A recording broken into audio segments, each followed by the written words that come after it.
bikin gempar publik bola dunia. Roberto Mancini ungkap ketertarikan mengejutkan, mulai jatuh hati pada Indonesia, siap latih timnas Garuda jika kesempatan datang. Wow, benarkah?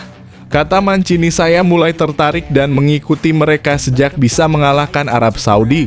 Saya tak membayangkan jika tim ini dipegang dengan pelatih yang tepat. Mungkinkah pelatih baru itu Roberto Mancini? Simak penuturan lengkap Mancini yang bikin kita geleng-geleng kepala mendengarnya. Rizky Ridho bicara soal Puskás Award, jika rezeki tidak akan kemana. Tapi saya lebih pikirkan masa depan timnas Indonesia untuk Piala Dunia 2030. Salah satunya yang saya harapkan calon pelatih baru bisa memahami, mengerti kebutuhan dan kekuatan timnas Indonesia. Kami banyak pemain muda dan kelak 2030 kami sudah dalam usia matang dan terbaik. Semoga bisa berjalan lancar hingga bisa lolos ke Piala Dunia 2030.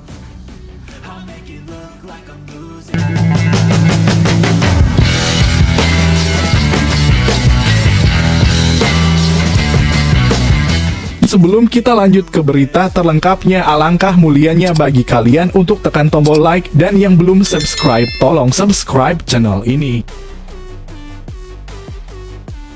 Bikin gempar publik bola dunia. Roberto Mancini ungkap ketertarikan mengejutkan, mulai jatuh hati pada Indonesia, siap latih timnas Garuda jika kesempatan datang. Wow, benarkah? Kata Mancini, saya mulai tertarik dan mengikuti mereka sejak bisa mengalahkan Arab Saudi. Saya tak membayangkan jika tim ini dipegang dengan pelatih yang tepat. Mungkinkah pelatih baru itu Roberto Mancini? Simak penuturan lengkap Mancini yang bikin kita geleng-geleng. Itu justru membuat para pencinta sepak bola Indonesia terkejut melalui sebuah pengakuan yang tak pernah disangka sebelumnya. Dalam sebuah wawancara, Mancini mengungkapkan bahwa ia bersama Inter Milan serta meraih berbagai trofi penting lainnya. Dengan reputasi sebesar itu, pernyataan Mancini tentang Indonesia tentu bukan hal sepele. Mengejutkan, berhasil menaklukkan Arab Saudi, sebuah kemenangan yang menggemparkan banyak pihak di Asia maupun luar negeri. Sejak melihat Indonesia mengalahkan Arab Saudi, saya mulai menjadi kekuatan baru di Asia. Indonesia bisa menjadi tim yang menakutkan. Mereka punya pemain dengan mental kuat, bakat besar, dan keinginan yang luar biasa. Berpikir, bagaimana rasanya jika saya melatih mereka? Itu muncul dalam kepala saya, ujar Mancini. Namun ia menegaskan bahwa keinginannya saat itu belum selesai, sehingga ia tidak bisa menerima tawaran dari pihak manapun. Meski begitu, Mancini memberikan sinyal terbuka bahwa peluang itu bisa saja terjadi suatu hari nanti, tunggu waktu dan situasi yang tepat. Jika saya dihubungi ketika saya bebas kontrak, mungkin saya akan mempertimbangkannya. Indonesia adalah tim dengan potensi luar biasa dan saya ingin melihat bagaimana jauh mereka bisa melangkah, katanya. Pernyataan tersebut sontak memicu reaksi luas di kalangan pecinta Garuda.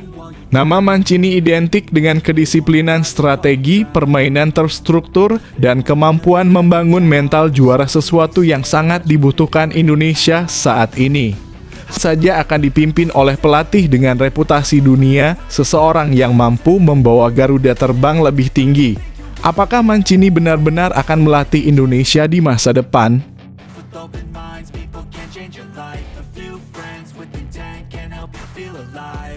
Rizky Ridho bicara soal Puskás Award, jika rezeki tidak akan kemana.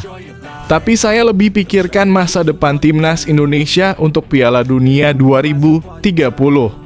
Salah satunya yang saya harapkan calon pelatih baru bisa memahami, mengerti kebutuhan dan kekuatan timnas Indonesia.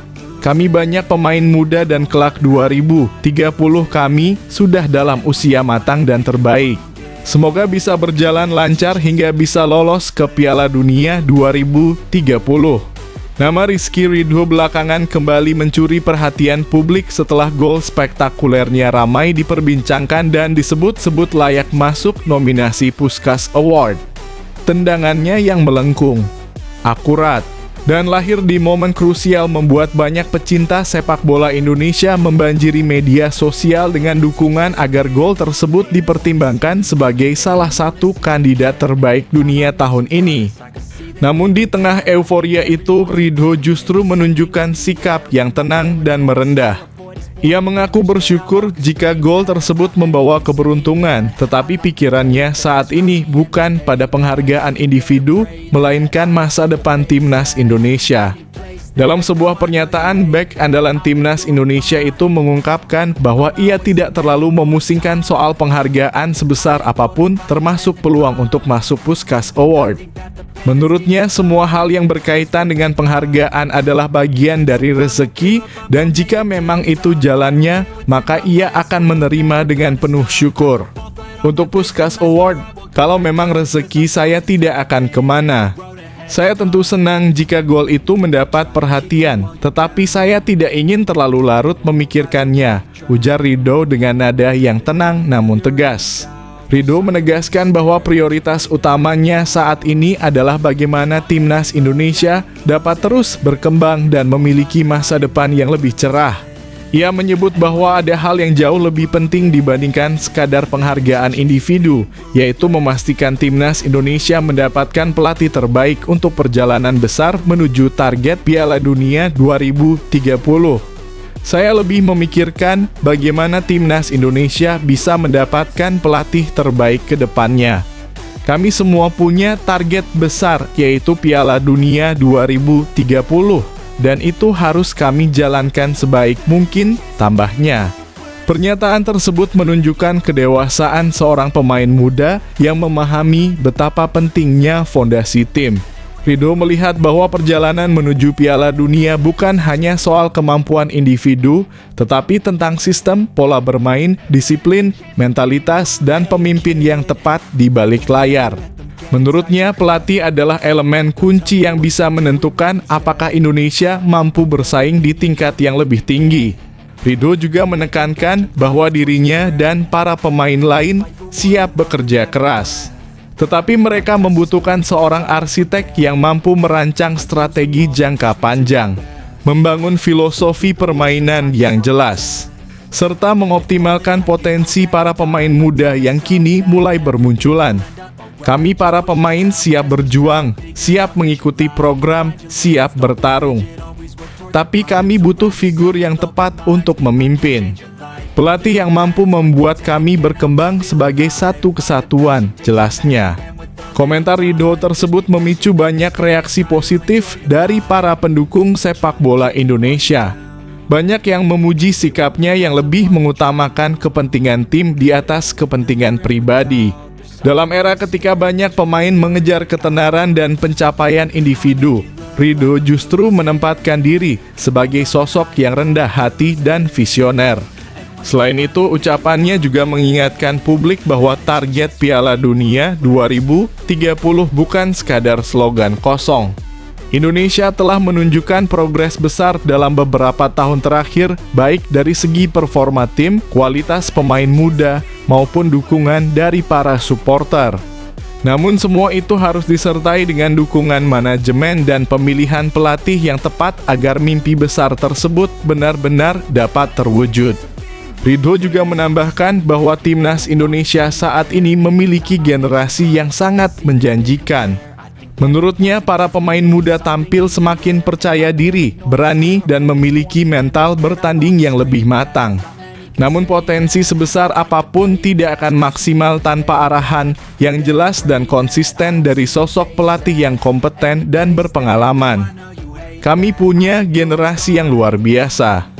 Banyak pemain muda yang berkembang pesat. Dengan pelatih yang tepat, saya yakin kami bisa melangkah jauh, ujarnya. Meski publik terus memberikan dukungan kepada Ridho untuk masuk nominasi Puskás Award, ia tetap menunjukkan fokus yang berbeda. Baginya, kejayaan timnas Indonesia dan keberhasilan menuju Piala Dunia adalah tujuan utama yang jauh lebih besar daripada sekadar penghargaan individu. Ridho percaya bahwa jika tim berkembang dengan baik, prestasi pribadi akan mengikuti dengan sendirinya. Selama tim ini berkembang dan semakin kuat, itu sudah cukup buat saya. Penghargaan pribadi akan datang sendiri kalau memang waktunya, kata Ridho menutup pernyataannya. Sikap tenang dan rendah hati ini membuat Ridho semakin dicintai para pendukung timnas Indonesia. Di saat banyak yang sedang merayakan gol spektakulernya, ia justru memilih melihat jauh ke depan ke arah yang lebih besar, lebih menantang, dan lebih penting membawa Indonesia menuju panggung Piala Dunia. Dan mungkin justru karena sikapnya itulah Ridho semakin pantas untuk mendapatkan segala penghargaan yang akan datang menghampirinya.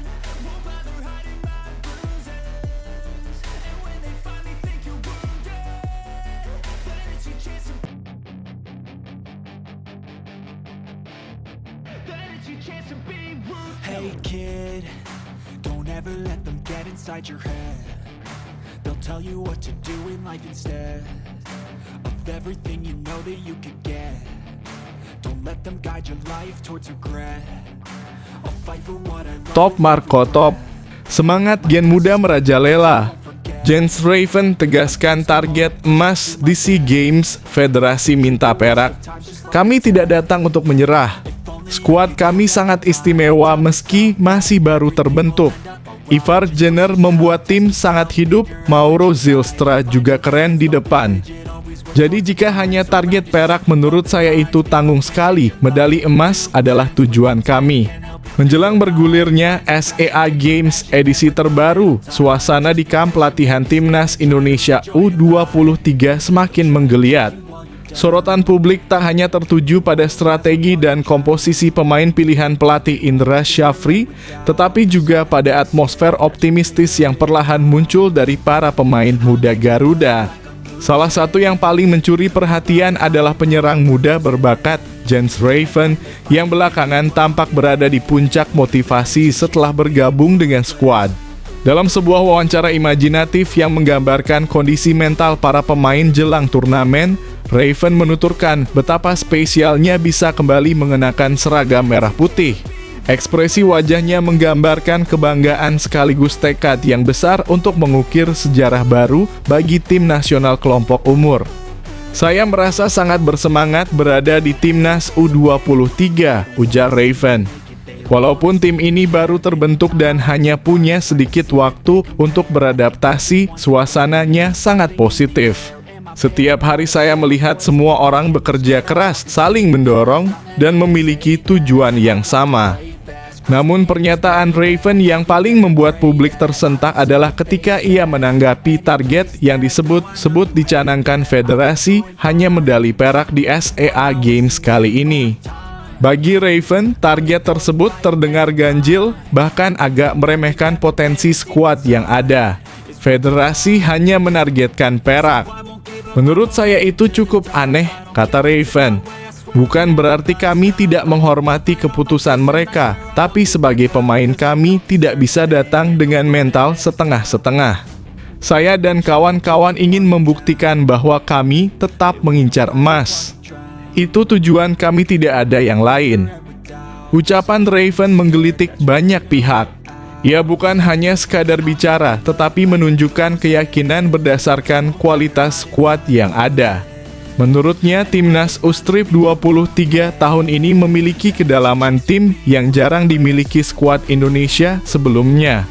Meski baru berkumpul, chemistry yang terbangun begitu cepat membuatnya yakin tim ini bisa melampaui ekspektasi.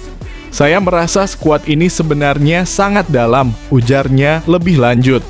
Kami punya banyak opsi untuk setiap posisi. Jika ada satu pemain tidak bisa main, masih ada pengganti yang kualitasnya sepadan. Ini modal penting di turnamen seperti SEA Games. Dari berbagai nama yang menghiasi skuad, Raven menyebut dua pemain yang menurutnya memberikan dampak besar, Ivar Jenner dan Mauro Zylstra. Tentang Ivar Jenner, Raven tak ragu menyampaikan kekagumannya. Ia mengaku kehadiran gelandang yang bermain di Eropa itu membuat struktur permainan Indonesia menjadi jauh lebih stabil. Ivar Jenner benar-benar luar biasa, kata Raven. Dia tenang, cerdas, dan tahu kapan harus mengalirkan bola. Dia bukan hanya mengatur ritme, tetapi juga mengangkat mental pemain lain. Dengan dia di lini tengah permainan, kami menjadi lebih hidup. Nama berikutnya adalah Mauro Gilstra, penyerang muda yang masih relatif baru di kancah internasional, tetapi telah menunjukkan taringnya di beberapa uji coba tim. Raven menilai Mauro memiliki kualitas yang membuat persaingan di lini depan menjadi sehat dan produktif. Mauro Gilstra juga keren. Dia cepat, agresif, dan punya naluri mencetak gol yang kuat, jelas Raven. Saya bersaing dengannya, tapi itu persaingan yang sangat positif. Kami saling mendorong untuk menjadi lebih baik. Jika bukan saya yang turun dan Mauro yang tampil, saya tetap dukung penuh. Pernyataan tersebut memperlihatkan karakter Raven yang dewasa. Meski masih sangat muda, ia memahami pentingnya harmoni di dalam tim. Baginya, yang terpenting adalah kemenangan Indonesia, bukan ego pribadi. Ia pun tak lupa menyampaikan dukungan penuh terhadap pelatih Indra Syafri, sosok yang terkenal sebagai peracik talenta muda Indonesia.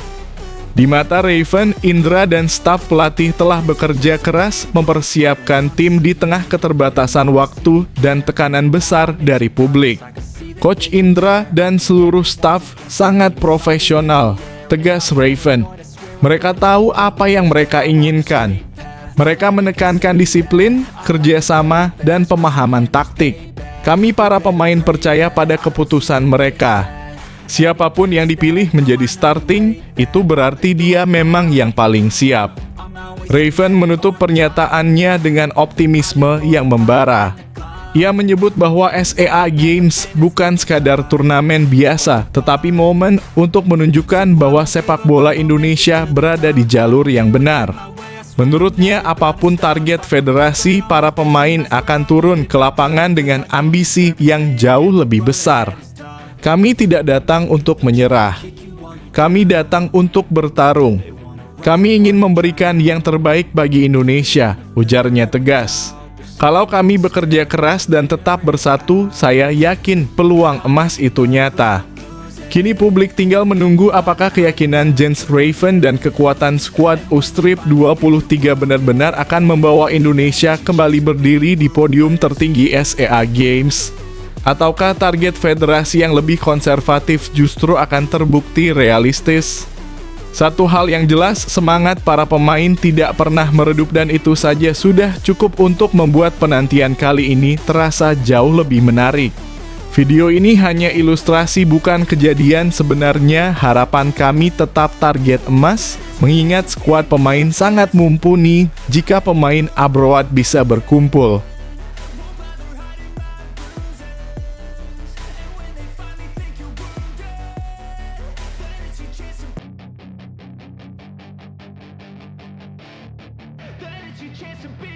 Hey kid, don't ever let them get inside your head. They'll tell you what to do in life instead of everything you know that you could get. Don't let them guide your life. Prediksi Manchester City versus Bayer Leverkusen, rekor kandang The Citizens bikin tim Jerman gemetar. Manchester City akan menjamu Bayer Leverkusen pada fase Liga Champions di Etihad Stadium Rabu (26 November 2025) dini hari waktu Indonesia Barat dalam misi wajib menang bagi Pep Guardiola. The Citizens datang dengan luka usai dihajar Newcastle United, kekalahan yang membuat asa mereka di Premier League terancam. Etihad pun siap menjadi tempat pelampiasan amarah Erling Haaland dan rekan-rekan, mengingat rekor kandang City di Eropa begitu menakutkan. Leverkusen memang sedang percaya diri setelah rangkaian hasil positif, namun ini adalah pertemuan kompetitif pertama kedua tim. City baru saja kalah 1-2 dari Newcastle dan posisinya di klasemen makin ditekan Arsenal, membuat Guardiola harus memulihkan mental skuadnya.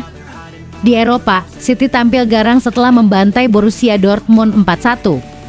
Etihad tetap menjadi benteng angker, tak terkalahkan dalam 23 laga kandang dengan 20 kemenangan.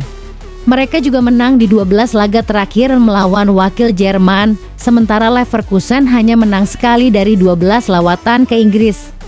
Bagaimana pendapat Anda tentang peluang kedua tim?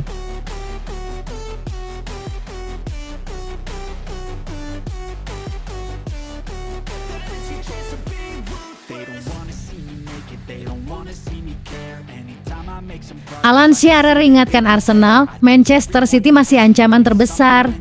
Kalian jangan senang dulu. Alan Shearer mengingatkan Arsenal agar tidak terlena dalam persaingan gelar Premier League. Meski The Gunners tengah berada di puncak performa, Shearer menilai Manchester City tetap menjadi penantang paling realistis bagi skuad Mikel Arteta. Dalam podcast The Rest is Football, ia juga memuji penampilan luar biasa Eze yang dinilainya tak bisa dihentikan karena diberi terlalu banyak ruang oleh Spurs.